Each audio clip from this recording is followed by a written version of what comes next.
Assalamualaikum warahmatullahi wabarakatuh. Selamat pagi anak-anak, selamat siang, selamat sore, dan selamat malam. Nah, bertemu lagi di video pembelajaran hari ini bersama Ibu Siti Komala Putri. Nah, pada video pembelajaran hari ini kita akan membahas mengenai peristiwa alam di Indonesia yang merugikan manusia.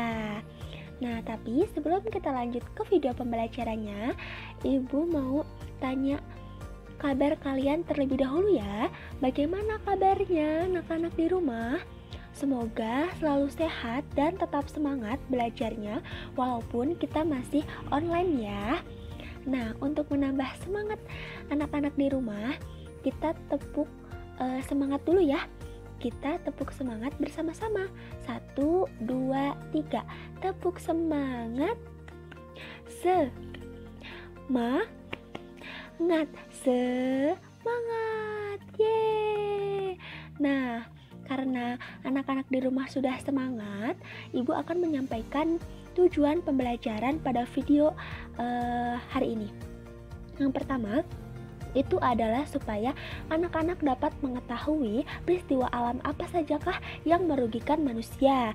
Dan yang kedua, kalian juga dapat melakukan suatu tindakan yang benar, bagaimana cara menghadapi bencana alam yang terjadi di sekitar lingkungan kita.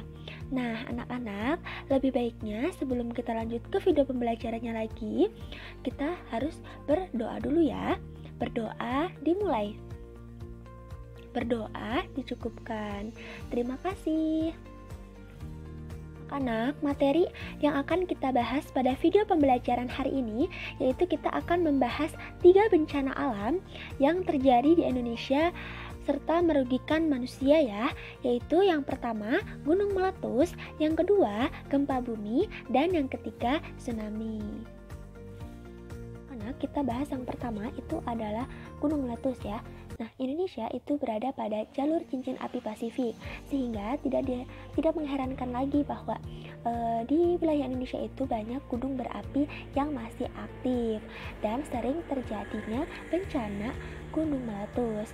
Nah, gunung meletus ini sangat berbahaya ya anak-anak karena dapat menyebabkan kerusakan bangunan, hancurnya lahan pertanian, bahkan korban jiwa. Dan gunung itu terdiri dari 2 jenis. Yang pertama adalah gunung berapi dan gunung yang tidak berapi. Gunung berapi adalah gunung yang meletus pada waktu-waktu tertentu. Sedangkan gunung yang tidak berapi merupakan gunung yang tidak meletus lagi selama ratusan tahun. Nah, selanjutnya penyebab gunung meletus. Yang pertama adanya pergerakan magma di dalam perut gunung yang biasa disebut dengan istilah intruksi. Yang kedua adanya pergerakan magma hingga keluar dari kawah yang disebut dengan istilah ekstruksi atau erupsi. Yang ketiga itu adanya tekanan gas di dalam perut gunung. Yang keempat adanya lava yang mengental dan menimbulkan tekanan magma yang menyebabkan gunung itu meletus. Nah, selanjutnya itu ada tanda-tanda gunung meletus. Yang pertama, suhu udara di sekitar gunung itu meningkat atau semakin panas. Yang kedua, itu mata air di sekitar pergunungan itu akan terasa hangat atau panas bahkan sampai menguap. Yang ketiga, tanaman menjadi layu, kering, bahkan mati. Yang keempat, ketika gunung akan meletus, maka pergerakan magma di dalam perut gunung semakin kuat. Pergerakan tersebut menimbulkan suara gemuruh di dalam perut gunung. Yang kelima, adanya perubahan suhu, adanya suara gemuruh, getaran-getaran yang menyebabkan binatang-binatang di gunung itu berusaha untuk menjauhi wilayah gunung. Dan apabila binatang-binatang sudah turun dari gunung, berarti gunung akan meletus. Selanjutnya, itu penanggulangan bencana gunung meletus. Perlu kita ketahui bahwa gunung meletus itu tidak dapat dicegah karena memang itu sudah kehendak dari Tuhan Yang Maha Esa. Artinya, anak-anak, pergerakan magma itu tidak dapat diatur, tidak dapat dipengaruhi atau tidak dapat dibuat-buat oleh manusia. Tetapi kita sebagai masyarakat yang memang tinggal di sekitar gunung itu harus dapat mengantisipasi terjadinya gunung meletus. Selanjutnya, persiapan gunung meletus. Yang pertama itu membangun tempat pengungsian yang aman. Yang kedua, penduduk di sekitar itu harus mendapatkan pengetahuan tentang jalur-jalur evakuasi. Yang ketiga, melakukan simulasi gunung meletus. Selanjutnya, penyelamatan gunung meletus. Nah, apabila memang sudah ada tanda-tanda gunung meletus akan terjadi, maka penduduk di sekitar kawasan gunung itu harus melakukan evaluasi agar tidak terkena oleh gas yang beracun, lontaran batu, bahkan hujan abu. Oleh karena itu, tindakan evakuasi itu tidak boleh ditunda-tunda karena memang sangat berbahaya bagi masyarakat di sekitar gunung meletus tersebut. Nah, selanjutnya yang kedua itu adalah bencana alam gempa bumi ya. Nah, jadi gempa bumi itu merupakan getaran yang berasal dari perut bumi. Ketika kekuatan gelombang tersebut itu tinggi atau kencang, maka tanah yang kita pijak ini tiba-tiba akan berguncang, serta barang-barang di atas atau yang disimpan di dinding-dinding itu akan berjatuhan, terus kesulitan berdiri dan berlari. Serta bencana gempa bumi ini sangat mengerikan karena dapat menimbulkan suatu kerusakan, tanah longsor, bahkan tsunami. Nah, kenapa sih di Indonesia rawan bencana gempa bumi, Bu? Karena posisi Indonesia itu anak-anak terletak di antara ketiga lempeng besar dunia dan berada di jalur cincin api Pasifik. Oleh karena itu, Indonesia rawan terjadinya gempa bumi. Selanjutnya, penanggulangan bencana gempa bumi, yaitu kita harus siap untuk menghadapi bencana gempa bumi yang akan datang sewaktu-waktu. Kita sebagai masyarakat itu harus bisa waspada terkait terjadinya gempa bumi.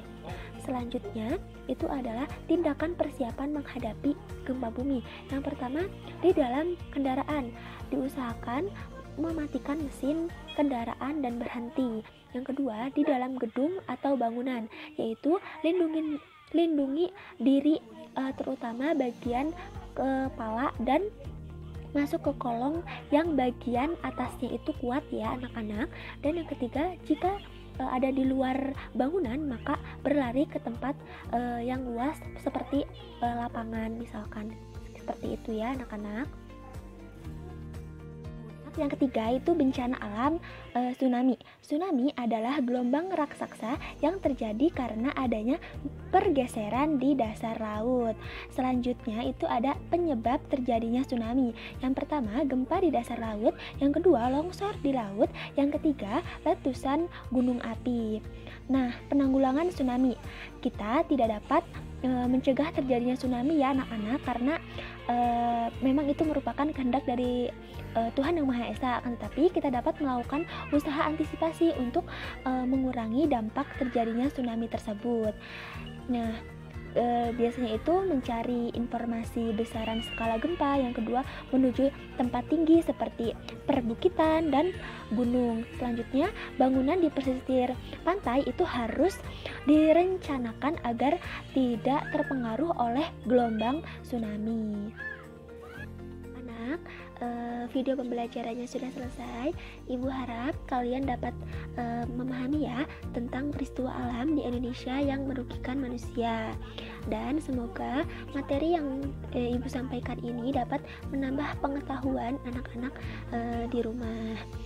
Nah, untuk bahan evaluasinya, Ibu akan memberikan tugas yang akan Ibu kirim di WA group ya. Nanti kalian boleh cek di WA grupnya. Siap anak-anak? Siap ya. Nah, mungkin sebelum Ibu akhiri video pembelajarannya, Ibu hanya titip pesan, tetaplah jaga kesehatan dan patuhi protokol kesehatan ya anak-anak. Nah, apabila dalam penyampaian video pembelajaran hari ini terdapat kesalahan dan kekurangan, Ibu mohon maaf. Sekian dari Ibu. Wabillahi taufiq walhidayah. Wassalamualaikum warahmatullahi wabarakatuh.